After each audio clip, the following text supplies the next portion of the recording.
పద్మవిభూషణ్ చిరంజీవి గారి యొక్క పార్కులో అల్లూరి సీతారామరాజు గారి యొక్క విగ్రహంతో పాటు వారితో ఆవేళ అడవిలో వారికి సహకరిస్తూ వారితోని యుద్ధం చేయాలి బ్రిటిష్ వారి మీద అనే ఒక సంకల్పం.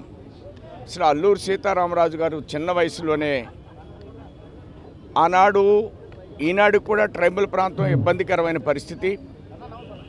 ఆ రోజుల్లో వారు ఆ ప్రాంతాన్ని ఎంపిక చేసుకోవడం, స్వతంత్ర పోరాటం కోసం అనేక మంది పోరాటం చేశారు భారతదేశంలో. కానీ అల్లూరి సీతారామరాజు గారు రోడ్లు లేనటువంటి ఏరియాల్లో, కనీసం విద్య లేనటువంటి ఏరియాల్లో ఆ ప్రాంతాన్ని ఎంపిక చేసుకుని వారిలో స్వతంత్ర పోరాటాన్ని నింపడం అనేటువంటి విషయాన్ని ఇవాళకి మనం అందరం కూడా స్ఫూర్తిగా తీసుకోవాల్సినటువంటి అంశం.